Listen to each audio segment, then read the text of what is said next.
ভাবি, দরজা বন্ধ করলেন কেন? আজ আমি তোকে একটা উপহার দিব। তাই। তাই? তা কি উপহার দিবে আমার প্রিয় ভাবিটা? তোকে এমন জিনিস দেব তুই কল্পনাও করতে পারবি না। তাই বুঝি? আমার ভাবি তো দেখছি আমাকে অনেক ভালোবাসে। হুম, তার জন্যই তো এই দিনটার অপেক্ষা। ভাবি, তাহলে তাড়াতাড়ি দেন, আমার আর তর সইছে না। আরে দাঁড়াও দাঁড়াও, এত তাড়া কিসের? তার আগে বলো, যেটা দিব সেটা কিন্তু কাউকে বলা যাবে না। আচ্ছা ঠিক আছে। এবার ভাবি তার কাপড় খুলতে শুরু করতে ধরলো। আমি সাথে সাথে চিৎকার দিয়ে বললাম, ভাবি, এটা কি করছেন? তোকে আমি আমার সবচেয়ে বড় উপহারটা দিচ্ছি। কেন, তুই নিবি না? তাই বলে কাপড় কেন খুলতেছেন? আরে বাহ, কাপড় না খুললে কিভাবে দিব? ভাবি, আপনি আসলে কি চাচ্ছেন বলুন তো? আমি চাচ্ছি তুই আমাকে আজ এমন কিছু দিবি যাতে আমি মা হতে পারি। না ভাবি, এটা কখনোই হতে পারে না। আমি ওই রকম ছেলে না ভাবি, আপনি ভালো করেই জানেন। আর এটা আমি আপনার কাছে আশা করিনি। আমি আপনাকে অনেক ভালোবাসি, কিন্তু এভাবে নয়। একটা বোনের মতো করে ভালোবাসি আপনাকে। আমি এত কিছু শুনতে চাই না তোর কাছ থেকে। তুই আমার ইচ্ছা পূরণ করবি কি না বল? না ভাবি, এটা আমি কখনোই করতে পারবো না, মরে গেলেও না। আপনার যা করার আছে আপনি করেন। নিলয়, তুই কি ভুলে গেছিস আমি যেটা চাই সেটা পেয়েই ছাড়ি, আর না পেলে আমি সব কিছু ছাড়খাড় করে দেই। ভাবি, আমি কোনো কিছুর ভয় করি না। আপনি নিশ্চয়ই ভালোভাবে জানেন আমি এরকম কাজ কখনোই করব না, মরে গেলেও না। হ্যাঁ, ঠিক আছে, আমি একটু আধটু খারাপ কাজ করি, তাই বলে আমি এত বড় খারাপ কাজটা করতে পারবো না? চুপ, অনেক হয়েছে। আমি শেষবারের মতো বলতে চাই, আমার প্রস্তাবে রাজি হয়ে যা। না হলে তোর কপালে দুঃখ আছে। তুই কিন্তু ভালো করেই জানিস আমি যত ভালো তত খারাপ। আর তুই বোঝার চেষ্টা কর, এতে দুইজনেরই ভালো। আমার সংসারটাও বেঁচে যাবে, আর তুই মজাও পাবি। আর তুই যখন চাইবি আমার কাছে আসবি, বাধা দিব না। ছি ভাবি, আপনার এসব কথা বলতে একটুও লজ্জা লাগতেছে না? আপনি সংসার বাঁচানোর জন্য এটা করছেন? ছি, আপনার লজ্জা হওয়া উচিত। আপনার স্বামী আপনাকে কত ভালোবাসে, আর আপনি? ছি, বাড়ির কেউ যদি এইসব কথা জানতে পারে, আমি আপনি তখন তাদের সামনে মুখ দেখাবো কিভাবে? ছি, আমি আর সহ্য করতে পারলাম না। আমারই চোখ দিয়ে পানি বের হয়ে আসলো। আমি আর একটা কথাও না বলে কাঁদতে কাঁদতে দরজা খুলে বাইরে চলে আসলাম। আসলে আমার কিছু সহ্য হচ্ছে না এখন। আমার প্রিয় ভাবিটা আমার সাথে এরকম করতে পারলো। আমারে নিজেরই খুব লজ্জা হচ্ছে এখন। তিনি আমার নিজের ভাবি না, আমার চাচাতো ভাইয়ের স্ত্রী। আমার কোনো ভাই নাই, তাই চাচাতো ভাই ভাবিদের খুব সম্মান দেয়, নিজের মনে করি। কিন্তু আজ যা ঘটল, আমি নিজেকে এখনো বিশ্বাস করতে পারছি না। আমি ওরকম ছেলে নই। আমি জানি একটা সম্পর্ক টিকিয়ে রাখা কত কঠিন। এসব অবৈধ সম্পর্কের কথা প্রতিদিন শোনা যায়। এইসব অবৈধ সম্পর্কের ফলে আমাদের সমাজ আজ ধ্বংসের পথে। আমিও একটা মেয়েকে খুব ভালোবাসি, তাই আমি জানি ভালোবাসা টিকিয়ে রাখা কত কঠিন। তাই মেয়েদের খুব সম্মান দিয়ে চলি। আর এই সম্মান দেওয়াটা আমার ভালোবাসার মানুষটি আমাকে শিখিয়েছে। সেই ভালোবাসার মানুষটা আর কেউ নয়, সে আমার নিজের চাচাতো বোন রাইসা। সেও আমাকে প্রচণ্ড ভালোবাসে। আমি জানি ভাবির এই চাওয়াটা কারণ কি। ভাবির বিয়ে হয়েছে 4 বছর হলো, এখনো তার কোনো বাচ্চা হয়নি। তিনি অনেক ডাক্তারের সঙ্গে যোগাযোগ করেছেন, তবুও কাজ হয়নি। সমস্যাটা নাকি আমার ভাইয়েরই। তাদের মধ্যে একটা মধুর সম্পর্ক রয়েছে। এখন সেই সম্পর্কটাতে ধীরে ধীরে ফাটল ধরতেছে বেবি না হওয়ার জন্য। কিন্তু ভাবি চায় না সেই ফাটলটা আরো বড় হতে। তাই হয়তো আমাকে এভাবে নিয়ে গিয়ে এরকম করলো। কিন্তু আমি এটা আশা করিনি ভাবির কাছ থেকে। বাসায় আজ কেউ নেই, সবাই গেছে বিয়ে বাড়িতে। ভাবি আমাকে যেতে নিষেধ করেছিল, তাই আমিও যাইনি। এখন বুঝলাম ভাবি আমাকে কেন যেতে দিল না। আমি আর সহ্য করতে পারছি না। কিছুক্ষণ আগে ঘটে যাওয়া ঘটনাটা আমাকে দারুণভাবে আঘাত করছে। আমি বাসায় এসে শুয়ে শুয়ে ভাবতেছি, ভাবি আমার সাথে এটা কি করলো, কেন করলো? তার সাথে থাকা এত ভালো সম্পর্কটা আজ শেষ হয়ে গেল। শেষ যদি এখানে হতো, তবুও মনে হয় আমার জীবনটা ভালোই যেত। কিন্তু এই ঘটনাটা এত বড়ভাবে গড়াবে আমি বুঝতে পারিনি। বিকেলের দিকে বাবা মা চাচা চাচি সবাই আসলো বিয়ের দাওয়াত খেতে। সবাই একসাথে বাড়ির বাইরে বসে গল্প করতেছে। বাড়ির ভিতর খুব গরম। আমিও তাদের সাথে বসে আড্ডা দিচ্ছি মন ভালো করার জন্য। আর মনে মনে ভাবতেছি ভাবিকে ভালো কিছু একটা উপহার দিব, আর তাকে আবার নতুন করে বুঝাবো যে আপনি যেটা করতেছেন সেটা সম্পূর্ণ ভুল, এটা হয় না। তার আর আমার সম্পর্কটা নতুন করে জোড়া লাগাবো। কিন্তু সেই সুযোগটা আর পেতে দিল না। এসব কথা ভাবতে ভাবতেই এমন সময় ভাবি কাঁদতে কাঁদতে আসলো। এসে সবার সামনে কিছু ছেঁড়া জামা আর কাপড় বের করে বলল আমি নাকি তার সাথে অবৈধ সম্পর্কে জড়াতে চেয়েছি। আমি তাকে বলেছি আমি তাকে মা বানাতে সক্ষম হব, আর যা যা মিথ্যা বলার ছিল সব বলে দিল। এদিকে সবাই তার কথা বিশ্বাস করে নিল। আমি বারবার বলছিলাম এসব মিথ্যে, এসব মিথ্যে, কিন্তু কেউ বিশ্বাস করলো না।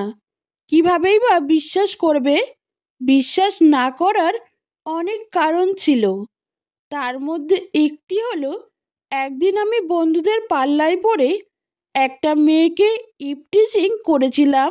তারপর মেয়েটি এসে আমার বাবাকে বলে দেয়। সেদিন আব্বু আমাকে হেব্বি কেলানি দেয়। তখন থেকে আমি আব্বুর কালো তালিকায় পড়ে যাই। আর তাছাড়া ভাবির সাথে আমার একটা মধুর সম্পর্ক ছিল। ভাবির কাছে আমি প্রিয় ছিলাম, এটা বাড়ির সবাই জানতো। আর সেই প্রিয় মানুষটা যদি এইভাবে অভিযোগ করে, তবে কে না বিশ্বাস করবে? তাই ভাবির কথা বলাগুলো আব্বু আম্মুরও বিশ্বাস হয়ে গেল। আমি হাজারো বার বললাম আমি এসব করিনি, উল্টো ভয়ে সব সত্যি বলে দিলাম। কিন্তু কেউ আমাকে বিশ্বাস করলো না। ভাইয়া আমার দিকে অগ্নি চোখে তাকিয়ে আছে, আম্মু আছে, বিদায় আমাকে কিচ্ছু বলতে পারতেছে না বা মারতে পারতেছে না। সবাই শুধু আমার দিকে তাকিয়ে আছে, যেন আমার বলা কথাগুলো কেউ বিশ্বাসই করতে চাচ্ছে না। অতঃপর বাবা এসে আমায় ঠাস করে এলোপাথারি চড় মারলেন। আমার মাথা ভন ভন করছিল, আমার মুখ দিয়ে আর কোনো কথা বের হচ্ছিল না। আব্বু বললেন আজ থেকে তুই আমার ছেলে না, এই মুহূর্তে আমার সামনে থেকে বের হয়ে যা। এইসব ছেলেদের তো বাড়ি থেকে বের করে না দিয়ে পুলিশকে দেওয়া উচিত, আবার অন্য কোনো মেয়ের ক্ষতি করবে। আমি ভাবতে পারিনি আব্বু এরকম একটা কথা বলবে। মুখ দিয়ে কথা বের হওয়া না সত্ত্বেও বললাম বাবা আমি এসব করিনি। কে তোর বাবা? খবরদার আমাকে আর বাবা বলবি না। আমি আর কোনো কথা শুনতে চাই না। তুই এই মুহূর্তে আমার সামনে থেকে চলে যা, না হলে এর ফল ভালো হবে না কিন্তু। এবার আমি বাবাকে ছেড়ে মায়ের কাছে গেলাম। মাও মুখ ফিরিয়ে নিল। আমি মনে মনে বলতেছি, মা, তুমিও আমাকে বিশ্বাস করতে পারলে না। এইভাবে চাচা চাচি ভাই বোন সবার কাছে গেলাম, সবাই মুখ ফিরিয়ে নিল। অবশেষে ভাবির কাছে গিয়ে বললাম, ভাবি, এত বড় ভুলটা আপনি করতে পারলেন? আমার ভাবতেও খুব কষ্ট হচ্ছে। এতদিন জানতাম দেবর ভাবির জন্য মৃত্যুস্বরূপ, আজ দেখলাম ভাবি দেবরের জন্য মৃত্যুস্বরূপ। অতঃপর বাধ্য হয়ে রাস্তা ধরতে হলো। রাস্তা দিয়ে হাঁটতেছি আর ভাবতেছি, ভাবি এমনটা না করলেও পারতো। তিনি তার ওয়াদা পূরণ করেই ছাড়লেন। তিনি আবার প্রমাণ করে দিলেন তার চাওয়া পূরণ না হলে তিনি সব কিছু ছাড়খাড় করে দেন। সামনে দেখতে পেলাম রাস্তার ধারেই রাইসা দাঁড়িয়ে আছে। দৌড়ে তার কাছে গেলাম, তার হাত দুইটা ধরে কাঁদতে কাঁদতে বললাম, তুই তো আমাকে বিশ্বাস করিস, তুই আমার আব্বুকে বুঝা না আমি কিছু করিনি। বল না। বিশ্বাস? বিশ্বাস তো অনেক আগেই উঠে গিয়েছিল, যখন ভাবির সাথে তোর মেলামেশা দেখতাম, আর আজ তো নিজের চোখে দেখলাম। এই পাগলি, তুই এসব কি বলতেছিস? বল না আমি এরকম না, বল না। ছি, তোর মতো ছেলের মুখের দিকে তাকাতেই আমার লজ্জা হচ্ছে। ছি, আরে আমি তো তোর মতো ছেলেকে ভালোবেসে ভুল করেছি। আমার কি কম ছিল যে তুই এই রকম একটা কাজ করলি? ছি, তোর যদি এতটা ইচ্ছা ছিল আমাকে বলতি, বিয়ের আগে আমি সব কিছু দিয়ে দিতাম। চলে যা আমার চোখের সামনে থেকেই। তুইও আমাকে বিশ্বাস করতে পারলি না রে। এই ভালোবেসেছিলি আমায়? এই বলে চলে আসলাম। দুই চোখের পানি ঝরঝর করে পড়তেছিল, চাইলেও আর আটকাতে পারছিলাম না। এখন রাস্তা মাপা ছাড়া আর কোনো উপায় নেই আমার হাতে। আছে নানুর বাড়ি আছে, কিন্তু এই মুখ নিয়ে আর নানুর বাড়ি যেতে চায় না। সেখানে গেলেও হাজার প্রশ্নের উত্তর দিতে হবে। পকেটে বেশি টাকা নেই, শুধু 500 টাকা আছে। সাথে ছোট্ট মোবাইল নিয়ে এসেছিলাম। কোনো সিম ছিল না, শুধু গান শুনতাম। ভাবতেছি ঢাকা চলে যাব। একটা বাসে করে ঢাকায় চলে আসলাম। ঢাকা যেতে যেতে সব টাকা শেষ হয়ে গেছে। খুব ক্ষুধা লাগছে, পকেটে আর 1 টাকাও নেই। অবশেষে পাশে থাকা পুকুরের পানি পান করলাম। জানি না জীবনে কোন ভুল করেছিলাম, যার শাস্তি আজ পেতে হচ্ছে। চারদিক থেকে সব আতঙ্ক যেন আমাকে গ্রাস করে ধরছে। আমার কিছু করার নেই, কিছুই করার ছিল না। আমি হয়ে গেছিলাম নিরুপায়। তারপরেও ভেবেছিলাম সব কিছু একদিন ঠিক হয়ে যাবে। এসব ভাবতে ভাবতে ক্লান্তের মাঝে কখন ঘুমিয়ে গেছি মনে নেই। সকাল হয়ে গেছে। আমি এক মাঠের মাঝে শুয়েছিলাম। খুব খিদা লাগছে। এ ক্ষুধার ব্যথা যেন সহ্য করার নয়। তারপরেও একটু সকাল হতে আশেপাশে ইটভাটা খুঁজতে লাগলাম।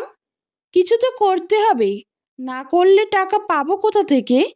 ভাটার ম্যানেজারের সাথে কথা বললাম। তিনি আমাকে কাজে নেবেন না। অনেক জোরাজুরি করার পর বলল, যদি ভালো করে কাজ করতে পারি তাহলে টাকা দিবে, আর না হলে দিবে না। আমি রাজি হয়ে গেলাম। আমাকে বলল ইট বানাতে হবে। কাজ শুরু করে দিলাম। ইট বানানো সহজ কাজ নয়। 50টা ইট বানাতে আমি খুব ক্লান্ত হয়ে গেলাম। এই কয়টা ইট বানাতে বানাতে দুপুর হয়ে গেল। সবাই তাদের নিয়ে আসা খাবার খেতে গেল, আর আমি এদিকে বসে আছি।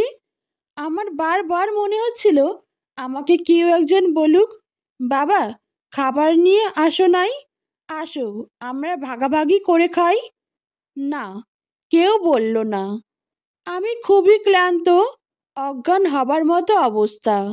তবুও কারোর কাছে হাত পাততেই ইচ্ছা করছে না। বারবার মনে হচ্ছিল একটু কাদা খেয়ে নেই, কিন্তু তাও আমার দ্বারা সম্ভব হলো না। অবশেষে ইট তৈরিতে ব্যবহৃত পানি খেয়ে নিলাম। সারাদিনে মাত্র 150টা ইট বানালাম। সন্ধ্যা হয়ে এসেছে। ম্যানেজার সবাইকে 300 করে টাকা দিল। আমাকে 200 টাকা দিয়ে বলল কাল থেকে না আসতে। যে যার বাড়ি চলে গেল। আমি একটা বাজারে গিয়ে 50 টাকার খাবার খেলাম। হাতে ফোসকা পড়েছে, তাই খেতেও কষ্ট হচ্ছে। এখন বুঝতেছি জীবন কতটা কঠিন। আর 100 টাকা দিয়ে একটা সিম কিনলাম, আর 50 টাকা রাখলাম ভবিষ্যতের জন্য।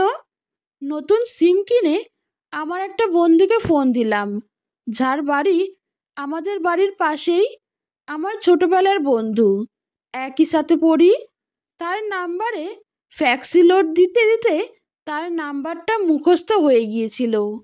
তাকে ফোন দিতেই সে ফোন ধরল। তাকে আমি সালাম দিলাম। সে মনে হয় বুঝতে পেরেছিল এটা আমি।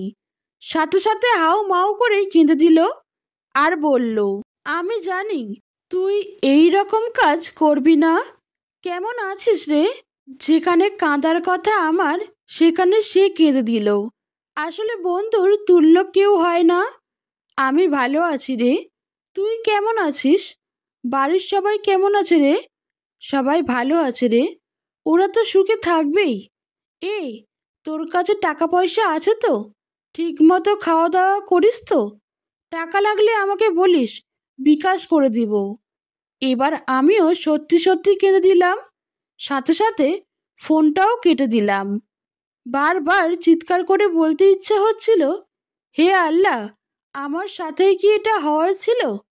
আজকের আকাশটা খুব খারাপ, বাতাস হচ্ছে। মনে হয় বৃষ্টি আসবে। তাই আজ মাঠ ছেড়ে অন্য কোথাও গেলাম, ছাউনির মতো কোনো জায়গায়। খুঁজতে খুঁজতে পেয়ে গেলাম একটা বিল্ডিং। নতুন বিল্ডিং হচ্ছে, এর কাজ চলতেছে। সেখানে শুয়ে পড়লাম। রাতে হেভি বৃষ্টি হচ্ছিল। আজ সারা রাত মশার জন্য ঘুমাতে পারলাম না। পরের দিন সকাল হতেই আবার কাজ খুঁজতে গেলাম। আজ আর কাজ পেলাম না। ভাবতেছি এই 50 টাকা ভাড়া দিয়ে একটা রিক্সা চালাবো। কিন্তু আমি তো রিক্সা চালাতে পারি না। তারপর অন্য কাজ খোঁজার জন্য চেষ্টা করলাম, কিন্তু আজ আর পেলাম না। অতঃপর ওই 50 টাকার কিছু টাকা দিয়ে ক্ষুধা নিবারণ করলাম। এখানে আমার কষ্ট দেখার মতো কেউ নেই। সবাই চলে নিজের গতিতে। এভাবেই চলল 1 বছর। এই 1 বছরে সামান্যতম পরিবর্তন বা উন্নতি হলো না। আমার দিন দিন যেন অবনতিই হচ্ছে। আগের থেকে খুব কালো হয়ে গেছি। প্রতিদিন পুকুর নদীর ময়লা পানিতেই গোসল করতে হয়। জামা কাপড় ছিল না যে কাপড় বদলাবো। গায়েই কাপড় শুকাতে হতো, যার ফলে শরীরে ঘা হয়েছে অনেক জায়গায়। কিছু করার ছিল না আমার। কারো বাসায় আশ্রয়ও পায়নি। কাজের লোক হিসেবেও অনেকে রাখেনি। মাঝে মাঝে ঘায়ের ঔষধ খেতে গিয়ে টাকা শেষ হয়ে যায়। প্রায় বন্ধুটার সাথে কথা হয়। তাকে বলতে নিষেধ করেছিলাম যেন বাড়ির কেউ না জানে তার সাথে আমার কথা হয়। সে আমাকে বলে বাড়ির কেউই নাকি আমার কথা তোলে না। এটা শুনতে আমার খুব কষ্ট হয়, বুকটা ফেটে যায়। আজ বিকেলে আমাকে আমার বন্ধু ফোন দিয়ে বলল আজ নাকি রাইসার বিয়ে। কথাটা শোনায় বুকটা কেঁপে উঠল। আমাকে ছাড়া ভালোই আছে পাগলিটা, আজ সে অন্য কারো হবে। ভাবতেই চোখ বেয়ে পানি পড়ল। কিছুই করার নেই আমার। তারপরেও বন্ধুর কাছ থেকেই এক প্রকার জোর করেই নিলাম ভাবির নাম্বারটা। শুনেছি ভাবি নাকি এখনো ভাইয়ের সাথেই থাকে ওই বাড়িতে। ওই ঘটনার পর থেকে নাকি ভাইয়া তাকে আরও আপন করে নিচ্ছে। যদিও এখনো তাদের বাচ্চা হয়নি। মোবাইলে টাকা নেই। আমি 3 দিন থেকে কাজে যেতে পারিনি। খুব অসুস্থ আমি। এখন আমাকে রাস্তার ধারে থাকতে হয়। সন্ধ্যা হয়ে গেছে। আমার হাতে 20 টাকা। ভাবতেছি এই টাকা দিয়ে ক্ষুধা নিবারণ করব নাকি ফ্ল্যাক্সিলোড দিব।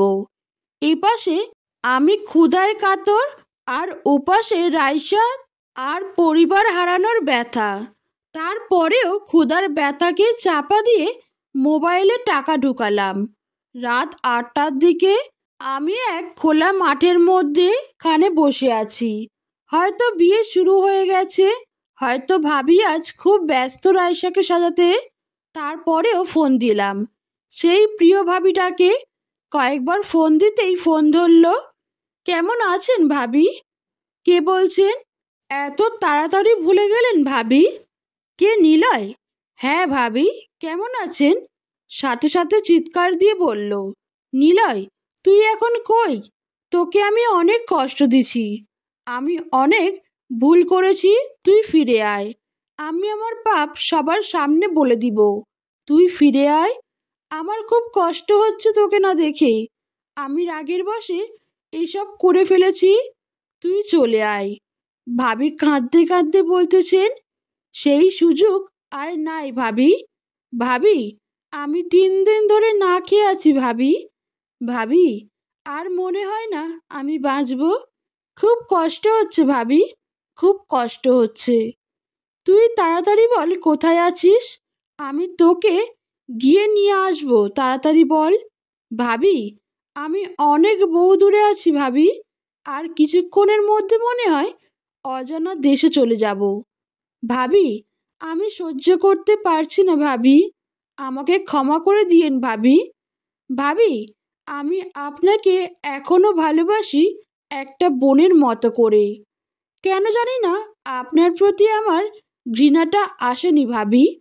ভাবি আমার জীবনের শেষ ইচ্ছাটা রাখবেন ভাবি। আমি আর কোনো কথা শুনতে চাই না, শুধু বল কোথায় আছিস। ভাবি সেটা জেনে আর কি হবে ভাবি, বলেন না, আমার ইচ্ছেটা পূরণ করবেন কি না বল। ভাবি আমার আব্বু আম্মুকে বলবেন আমাকে যেন ক্ষমা করে দেয়। আর আমার ঘরের পড়ার টেবিলের ড্রয়ারে একটা উপহার রেখেছিলাম রাইসাকে দেওয়ার জন্য, কিন্তু তা আর দিতে পারিনি। জানি না ওটা এখনো আছে কি না। ওটা পাইলে রাইসাকে দিয়ে দিবেন, বলার দরকার নেই কে দিছে। আর সত্যটা গোপন রাখিয়েন আমাকে ভালোবাসার খাতিরে। কাউকে বলিয়েন না, এটা বললে আপনার জীবনটাও নষ্ট হয়ে যাবে। ভাবি পারলে আমার ভুল ত্রুটিগুলো কক্সমা করে দিয়েন, আর পারলে সবাইকে আমার অগ্রিম মৃত্যুর সংবাদ দিয়ে দিয়েন। ভালো থাকিয়েন। ঠিক সেই মুহূর্তে মোবাইল বন্ধ হয়ে গেল, চার্জ শেষ। জীবনের তো সব শেষ হয়ে গেছে, আর তুই বাকি থাকিস কেন? অনেক কান্না করেছি, এখন অনেক ঘুম পাচ্ছে আমার। এ ঘুম যেন আর জাগার নয়, এই ঘুম যেন জীবনের শেষ ঘুম। এখন কেন জানি মরতেও ভয় হচ্ছে। জানি না পরকালে আল্লাহ আমার জন্য কোন শাস্তি অপেক্ষা করে রাখছে। তার তো কোনো গোলামি করি নাই, তারপরেও চোখকে আটকে রাখতে পারলাম না। জানি না পরের দিন এই চোখ দুটো খুলবে কি না। সব গল্প শেষ হয় না, কিছু গল্প অপূর্ণই থেকে যায়। সব গল্প আনন্দের হয় না, কিছু গল্প কষ্টেরও হয়। সব গল্প ভালোবাসার হয় না, কিছু গল্প ঘৃণারও হয়।